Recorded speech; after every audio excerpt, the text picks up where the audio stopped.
to add or disagree or add? Chalo. I think as you talked about the price of the denim has gone down rather, right? So there are a few reasons for it. First of all, it's supply base. You look at the supply base has increased tremendously globally.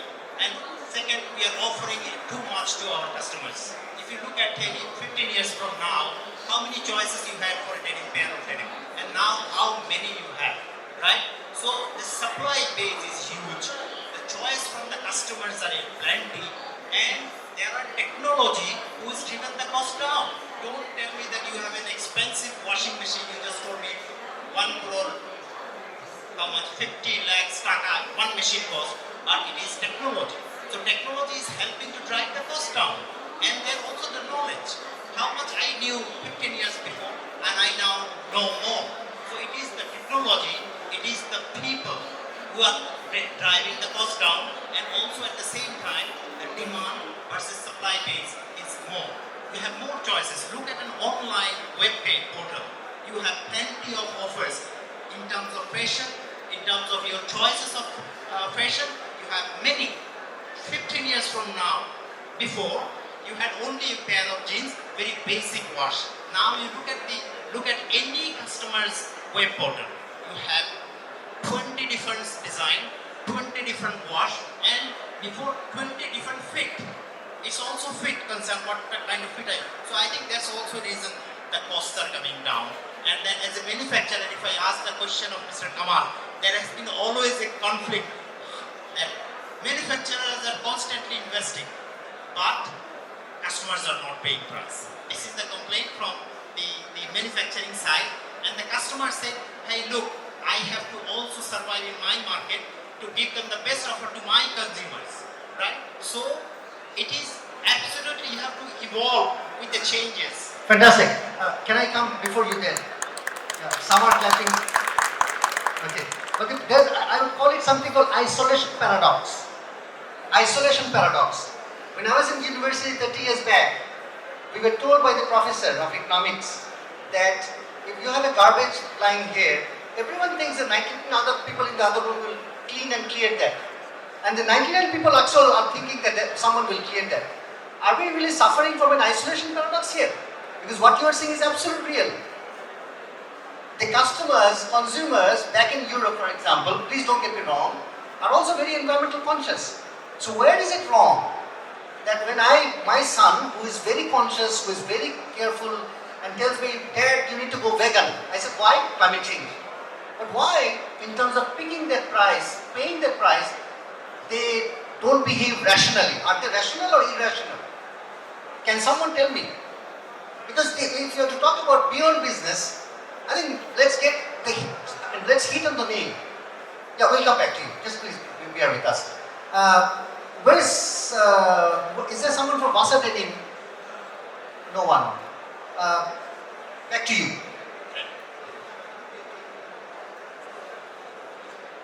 We all have to find the solution together. There's no other way. We have a market, we have the technology, we have the know-how, we have a bigger market. And the thing that would mask that on, because we talked about digital before, once upon a time our markets were local. It was Germany for Germany, Spain for Spain, etc., etc., etc. There's a Spanish brand today that's more than global, right? So we have a bigger market, bigger reach. So therefore this has also created part of the whole volume necessity at the end of the day. But if we don't work on this problem together and see a holistic approach to it, from A to Z, and being in circularity, etc., and what so, if we don't do this together, there is no solution. It's always going to be just survival of the fittest, and it's going to get worse.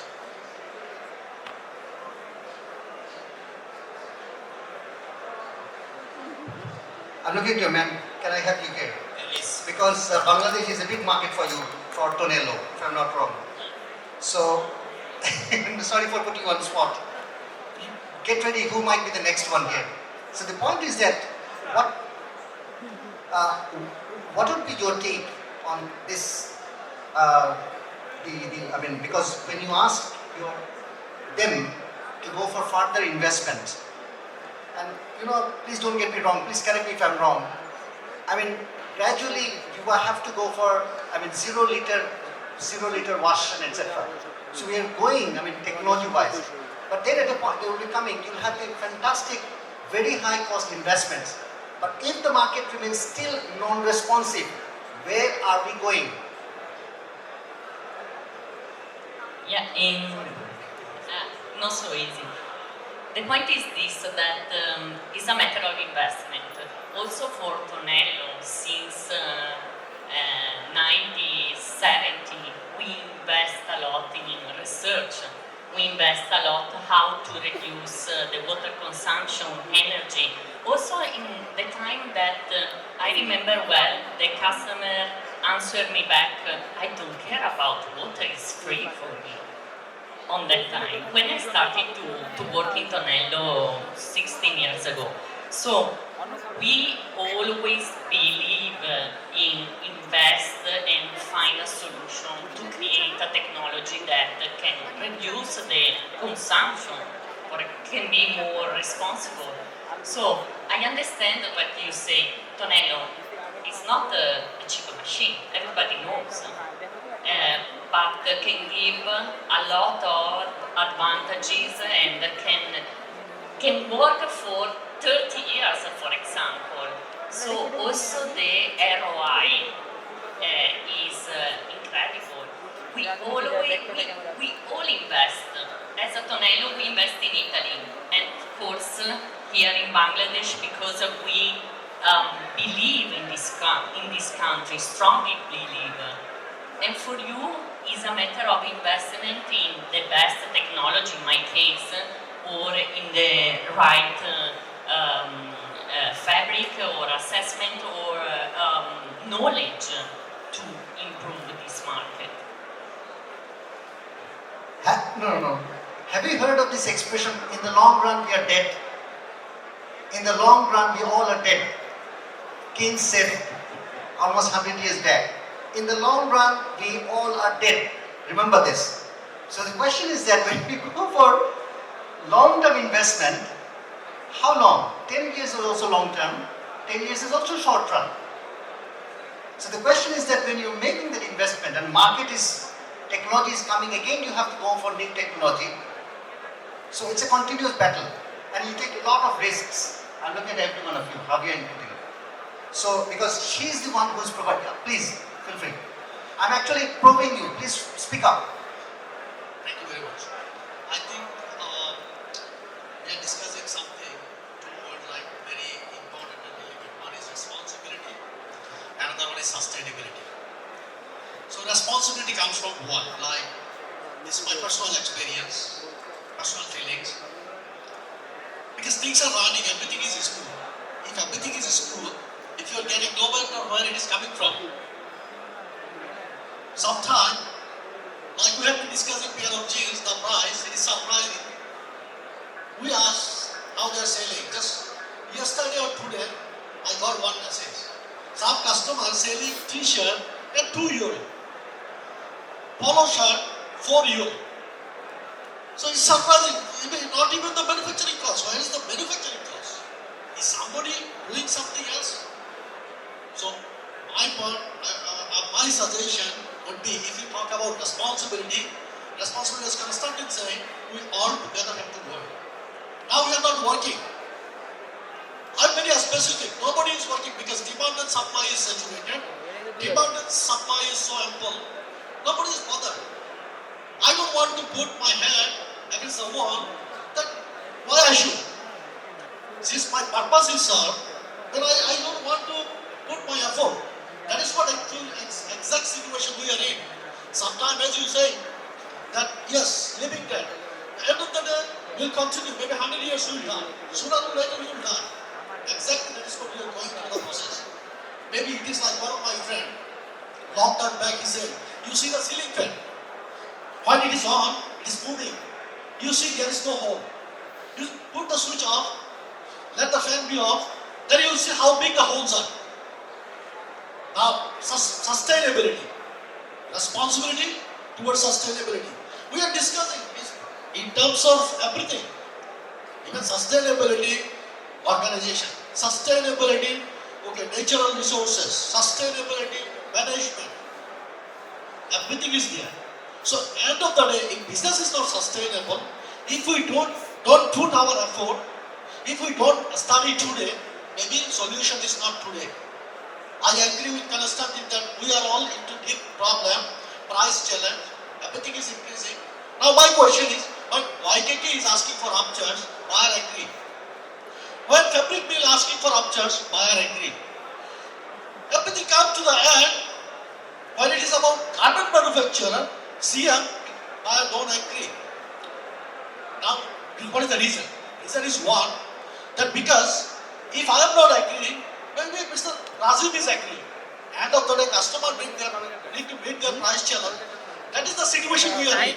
But in the long term, if we want to make it sustainable, I would request that let us make a study what we are doing. Like so far, in my small knowledge, I know that BF Asia, they do some analytical project. BF Asia, what they do, they make some experiment, they make some cost analysis. Based on that, they set up some, let's say, margin. Example, a standard margin, 5%, 10%. Based on that, they run the business. Definitely, I believe that all the international organizations, they are running, they have the figures, numbers. They know. If we do something, we talk about it, about prices, but we never sell. So I think this is the right time. Today, let us talk. Today, let us study. For tomorrow, better tomorrow. So that 100 years later, we will die. We continue. Our investment will survive. Yeah. Thank you very much. Actually, what he's saying is fundamental. What he's saying is that if you believe in shared prosperity, meaning that not only I prosper, but everyone prospers, and if everyone prospers, I also have to prosper. Because, please, just I'm coming here. So, because it's a chain, we talk about global supply chain. Not only supply, it's a chain, including, and it's a compact. Yesterday I said that I underline it's about compact. And if all pledge in a compact, if I have to contribute 100, she has the ability to contribute 80, that's fair enough. That's because of the ability. But if that is there, that is the only pathway for shared responsibility. Shared prosperity, we cannot go all together if we don't share responsibility as well. That's what he's saying. If that is the correct thing, then ma'am, please. I'd like to refer to the article that I was reading in the book, Mr. Mustafi's Hand Us Down on the 9th Evening, Bangladesh Stories. There was an article putting the consumers in the center of sustainability. I was reading that article very thoroughly, and he bring up a story about a grocery food chain store called Felix in Switzerland. And they put the pricing of the grocery products according to the CO2 emission. So the higher the CO2 emission is, the higher the grocery products prices are.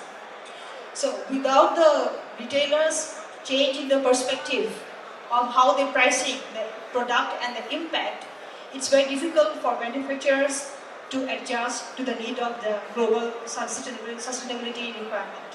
So I think we also need to learn something, how other industries are coping up, not just stick into the clothing industry.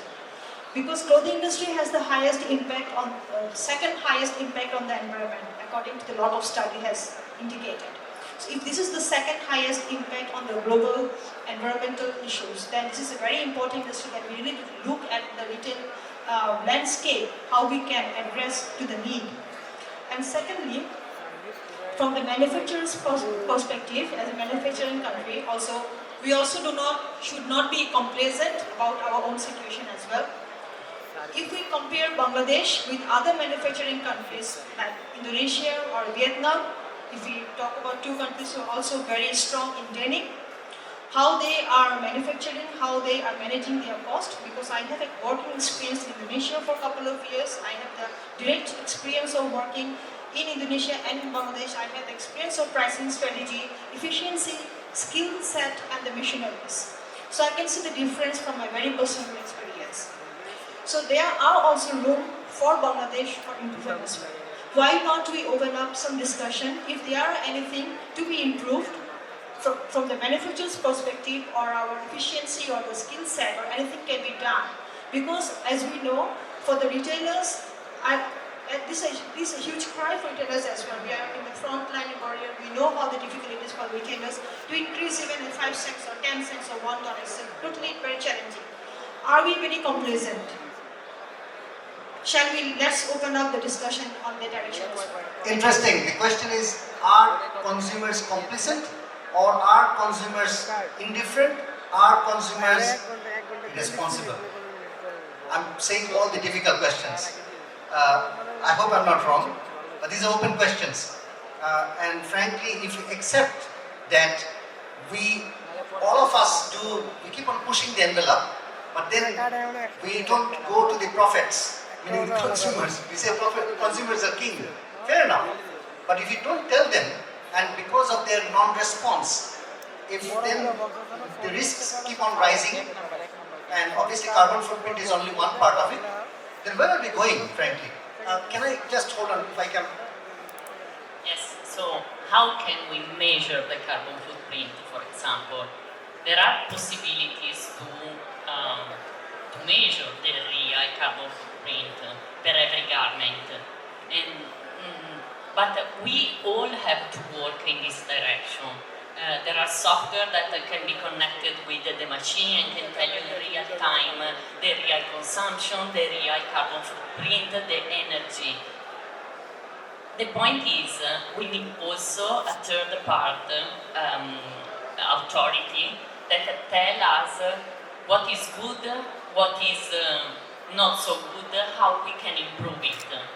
Because we need some direction. I believe that also for the brand it's not so easy to understand what is a real sustainable garment, which consumption or which carbon footprint, for example.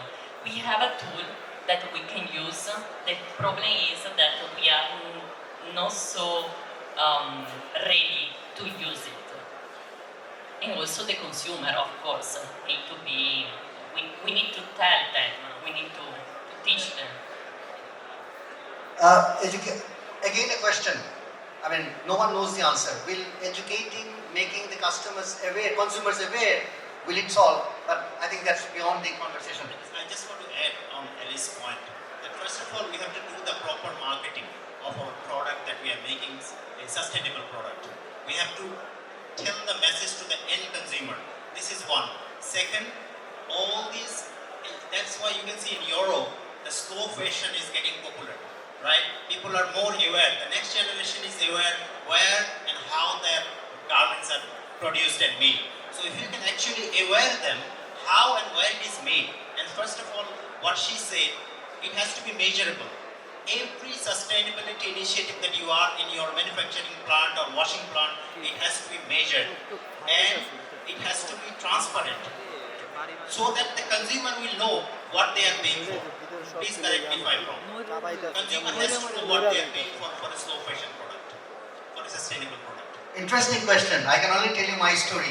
I have two boys at home in Netherlands, and my younger son is a little cleverer. So what he does is he goes for all the online places, and he buys fantastic, great deals in buying these garments for $12 or something, which would be selling in store for something. So I was checking because he goes to Erasmus, and he says that his friends are all into this. Now I wonder, maybe Netherlands with only 17 million population, 17, maybe they have that degree of awareness or sensitivity. I would call it sensitivity because everyone is aware, but we are not sensitive perhaps. But the question is that can we upscale it? I don't know the answer, frankly, but I would think, because that is also central to the question. Because if the consumers, the young consumers particularly, how they behave, we do not know. But looks like it's an empty space, and that's why I don't have anyone in the room, but I look at our friends from Europe, that I think these are the things which need to be taken to OECD, to the World Economic Forum. Why? Because they need to understand, they need to think. OECD sets the parameters for the industrialized economies, in consumers as also producers. But if they do not speak that if you are to responsible consumerism, part of responsible consumerism is linked to circular, but also to carbon neutral economy, but also in terms of paying the right price, because that is inherent to dignity. So if these pillars do not get right, one of the pillars is weak, then everyone suffers, the whole house collapses. Someone wanted to ask a question from that side. Please, come forward, come here.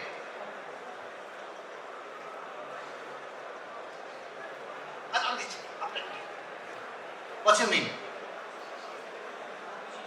Vijay. Okay. Thank you, sir. I was just about to compliment one of your notion that you talked about the consumer behavior. You're not here to say good things. Tell the wrong things. Yeah, that's what I'm saying, sir.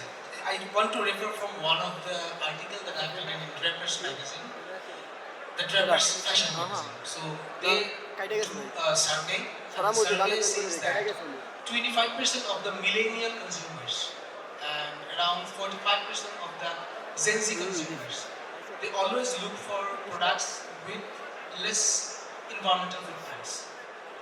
Yeah, they do, according to that particular survey. So the point is, they always treat the data being, exposed to them through the brands as a greenwash. They don't believe in this data. So the thing is, if we want to market our sustainable goods to the consumers of the millennials and Gen Z, who are the future consumers, we have to present the data in a credible way. And if we can present this data in a credible way, they will definitely pay more. That I think. Thank you, sir. Very interesting. Again, a big question. He is referring to data, but I would call it information asymmetry. Information asymmetry. Information doesn't flow rightly.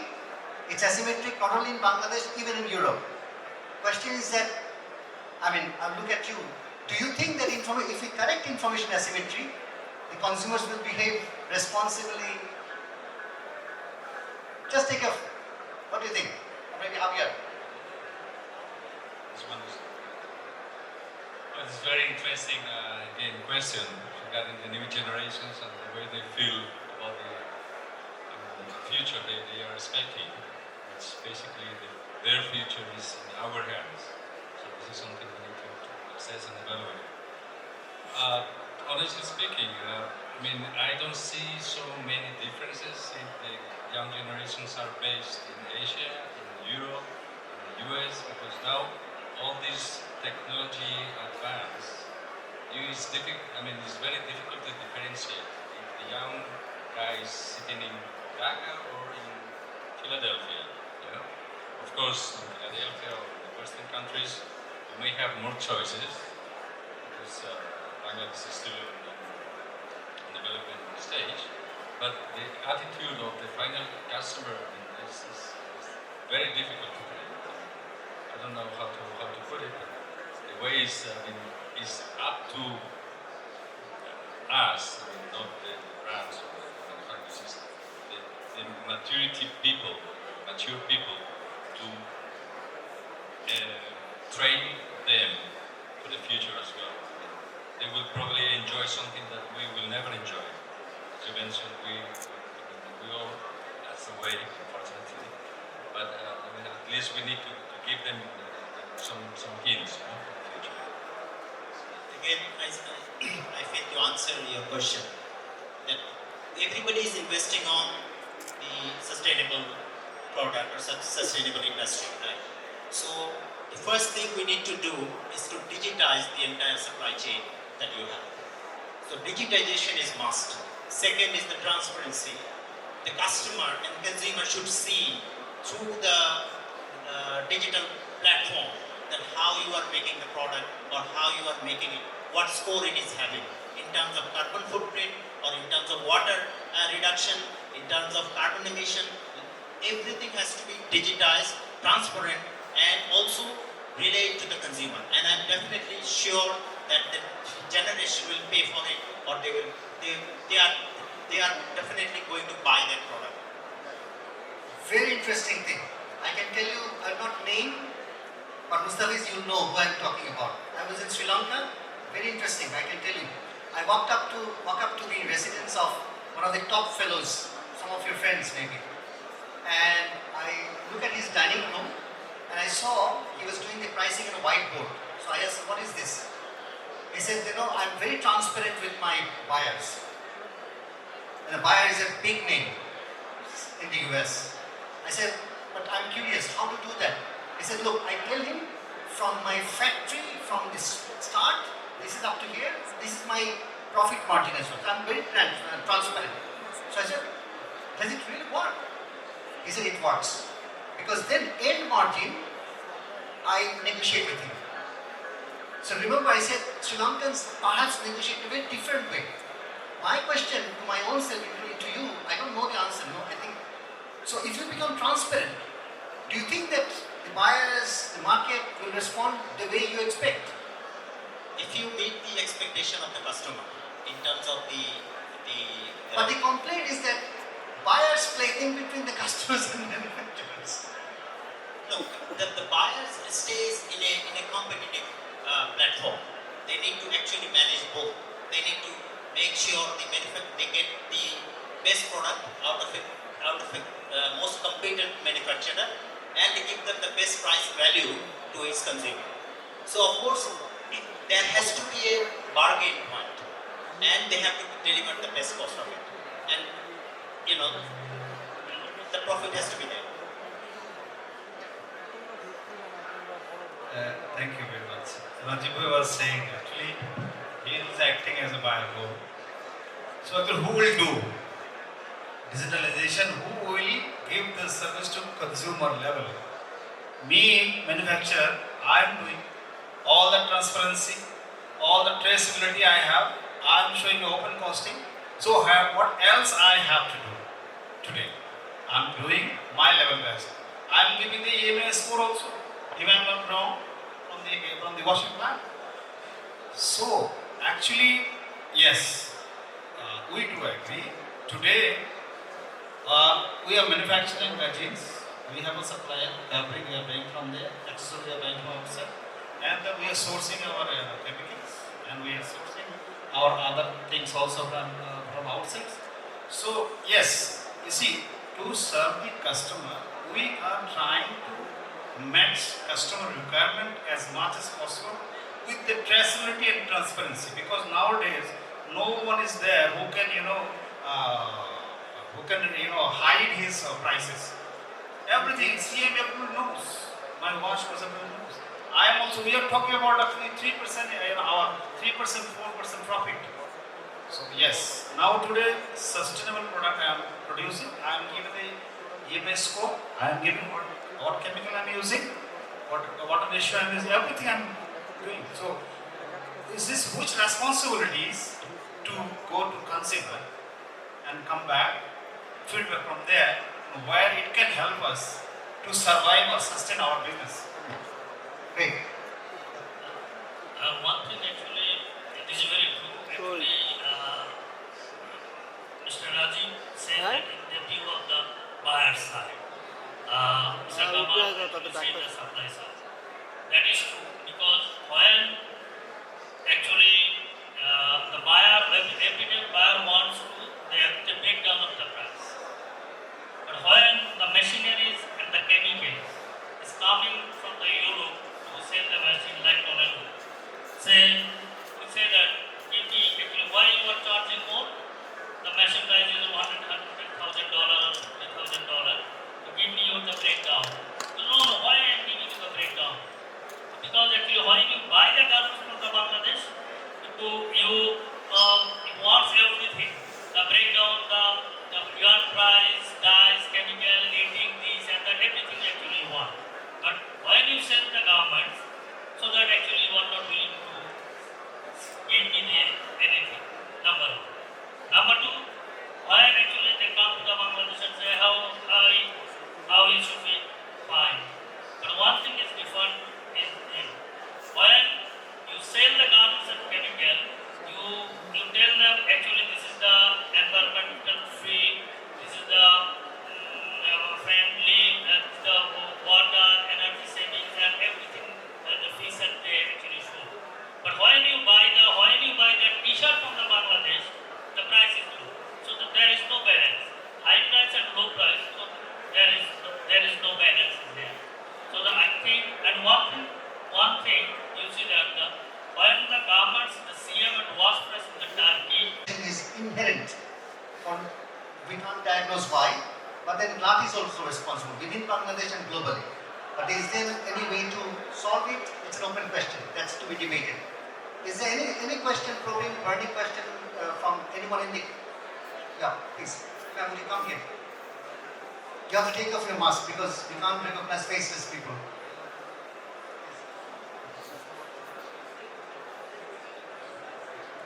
Hi, my name is Anika. Very interesting discussion.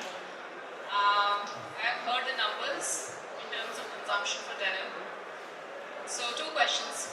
One is that denim is a highly polluting industry, and I know we're all talking environment and beyond business, etc. So, I think on the garmenting front, the manufacturers will sew and will finish and everything. Whereas the fabric and the washing process that is the most polluting. So we have a paradox. The consumption is going up, the pollution is going up even further. So what do we do about it? And something has to be done, right? We can't have our... okay, so this is question one.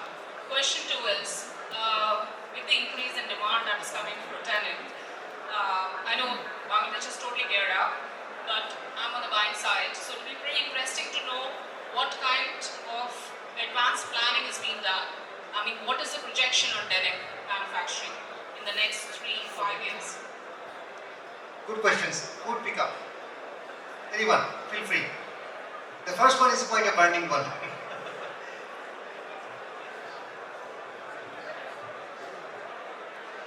don't know I'm the right person to answer it. Doesn't matter. Even if you're the wrong person, please feel free. No, I think she said about how we can actually prevent the more pollution in the right in the. No. She is saying denim is inherently a polluting industry. Do you agree or not? Because I think I've seen certain things which I have reasons to believe, and I'm It is. hopeful. It is not. It's not going to be. Do you agree or she is wrong? Let's see. I think she is not wrong, but we are taking measures. I think if you look at the manufacturers, the denim mills in Bangladesh, they are investing on world class the ETP plant, to make sure that the emissions are less, the pollutions are less, the discharge waters are, treated properly, and then send it to the. Yeah. So the awareness is coming more and more. Right. Not only awareness, action is also coming. Action So is coming. meaning that while you are saying this is at the present, but eventually we are going to a scenario where it would no longer hold to the fact that it would not be as irresponsible, as polluting as whatever Before. as before. Exactly. But now the government rules and regulation is very strict, so that nobody they cannot discharge the effluent water in the canal or pond anyhow. And even the washing plant, all the washing plant they have the heater. And this is very most modern plant in Bangladesh.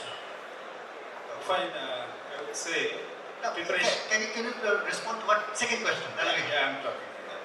See this preparation, you are saying how we are prepared. Actually, see, this is why we are talking. A lot of investment we are doing actually. Government also, we are actually bound for the environmental, like say, we are following Accord Alliance and everything. And our BGMU also followed very, very seriously. They have a team also. You see, I'm running the washing, I have to have the OTP properly. So government also concerned about that. And then for the denim preparations, next 5 years, yes. Actually, Rajiv rightly said that we are measuring everything. You see today, stitching, each and every department, we are having a research that CU or whatever who is there actually, how to do the efficiency, how to include new machines to give the proper perfect quality with the efficiency level and the maximum utilization we are trying to do. Okay. Yeah. And then in washing also lot of technology taken by the technology also there are a lot of people, and then in chemicals also. All these sectors actually we have no way to forget or we escape to survive ourselves. Otherwise later 100 years we are going to die, but we are trying to survive. Yes. Thank you. Any last question? Any last question from anyone? This is really a transparent conversation. She had a difficult question and there's a very frank response and engagement. I think this is the spirit of conversation. Okay, if not, then can we go for, yes, one last, please. Very, very last. Can you quickly come please. If you have not realized, we are actually having very difficult and deeper session where difficult questions are coming, but also very frank engagements. So where are you from, sir? I'm from Bangladesh. My name is Anant Ahmed. I'm a green building expert and practice sustainability. So your question, please, very quickly. It's not a question, it's a comment really. It's a very good conversation that we have. And one thing I would like to make a comment that sustainability should not cost you more. If we have that understanding that sustainability costing us more, it's wrong. Because any investment in sustainability process should be coming back in 3 to 5 years. So as a sustainability practitioner, I tell my client that we don't make an investment in any investment that does not come back 3 to 5 years, because then your business will not sustain. And if your business not sustain, your sustainability practice not sustain. So we have to do a very good look hard into it, that what's the total sustainability is. Not just green wash. Meaning, sustainability meaning that I'm responsible to the environment. It's a comment. It's not a question. Okay. My question is why sustainability and cost coming together? Should not come together. Okay, I have an answer to that. A year back, the former Dutch ambassador, Harry, he sent me a Dutch gentleman, to my office and said that you better listen to me, and I'm saying something very interesting. So I said, that who are you? He said, my name is Jerome. I said, what makes you interested in Bangladesh? The Dutch water envoy actually referred him to me. So he said, I'm going to bring some water solutions, you know him, to Bangladesh.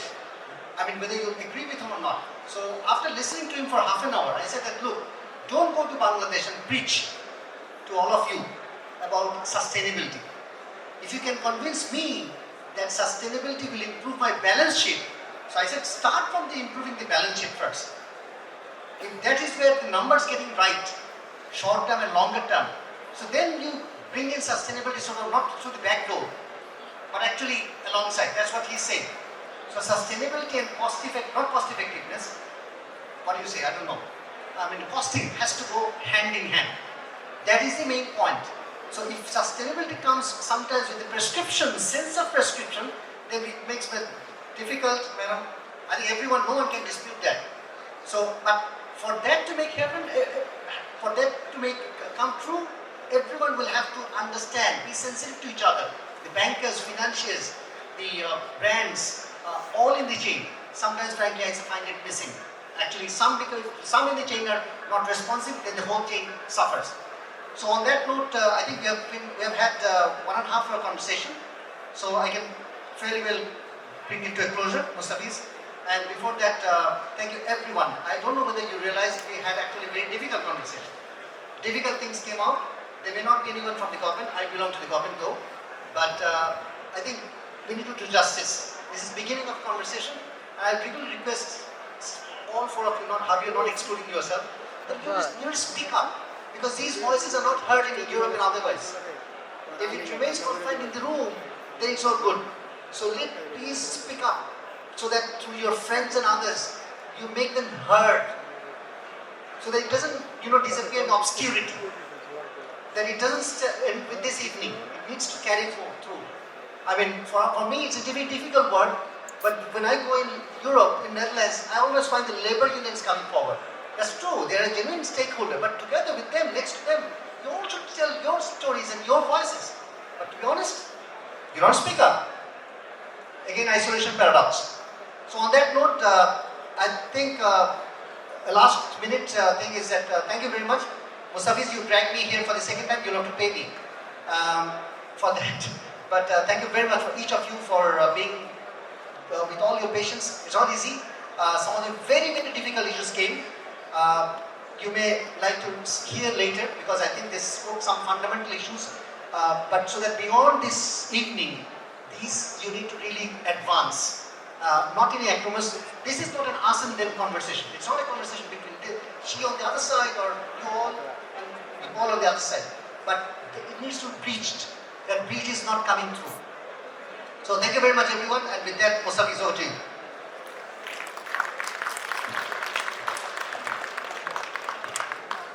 I have nothing to close. I think I've spoken enough, more than enough. Sorry, I want to take just last 1 minute. First of all, Mustafiz Bhai, please take our deepest gratitude for bringing the Bangladesh denim up to this level.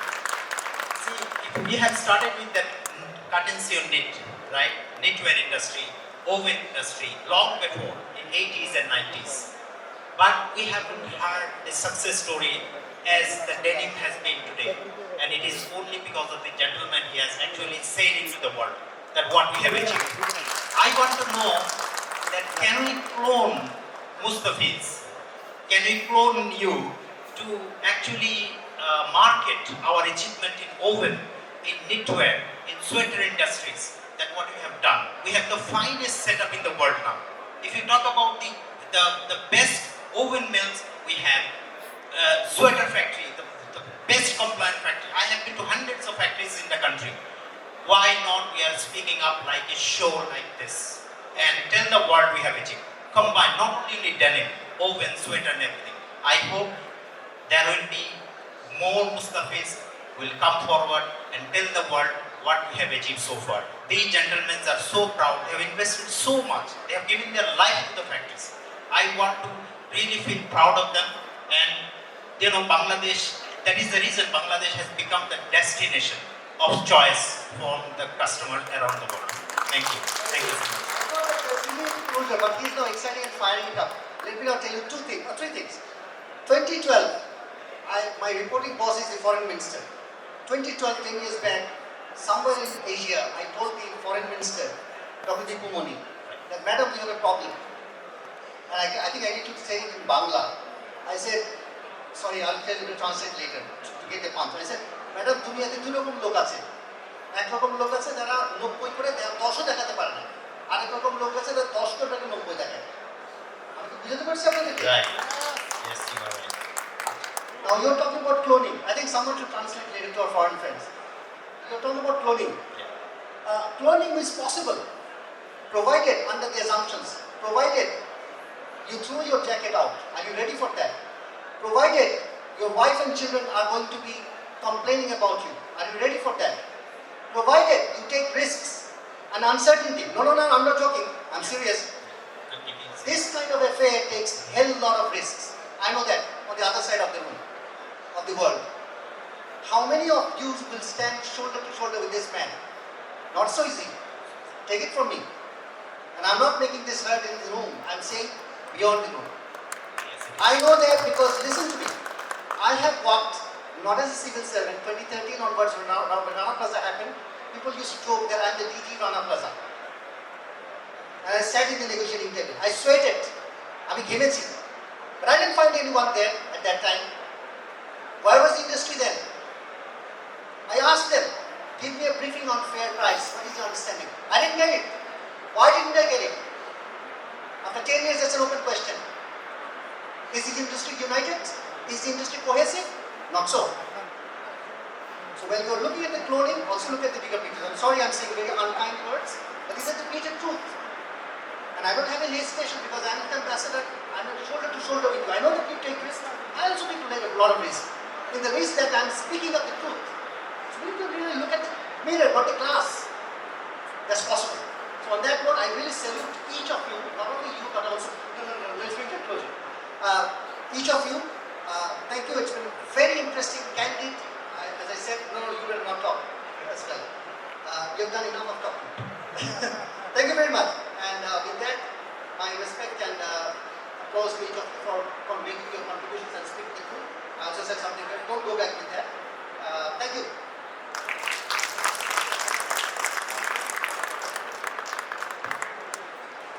Hold on, just hold on. Yes, we are ready. Hi, ladies and gentlemen, good evening. Thought not to speak, but since they are speaking, I have only two words to say. First of all, thanks to our honorable exhibitors, friends, industry friends, buyers, associates, and all of the people to make Bangladesh Denim Expo successful.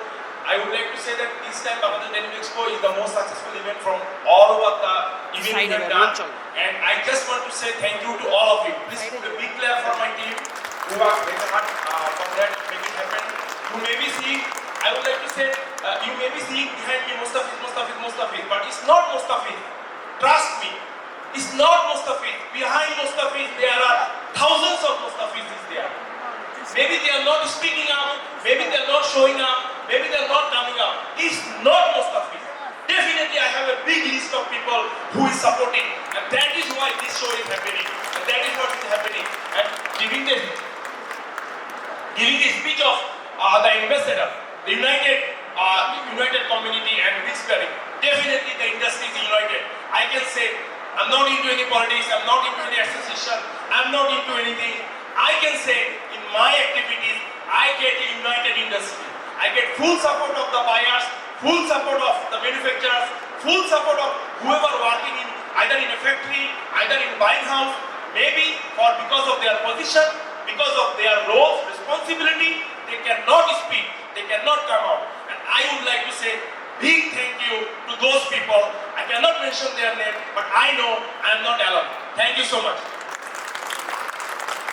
ভাই শেষ তো করে দিলাম, but আজকের এই ডিসকাশনটা আমাদের এই যে ব্র্যান্ড অ্যাম্বাসেডার, আমাদের অ্যাম্বাসেডার আজকে হচ্ছে আমাদের এই ডিসকাশনের ব্র্যান্ড অ্যাম্বাসেডার। সুতরাং আমার মনে হয় nothing is impossible. This is possible because they come here with us neck to neck. So inshallah we will be together and we will be better. Thank you.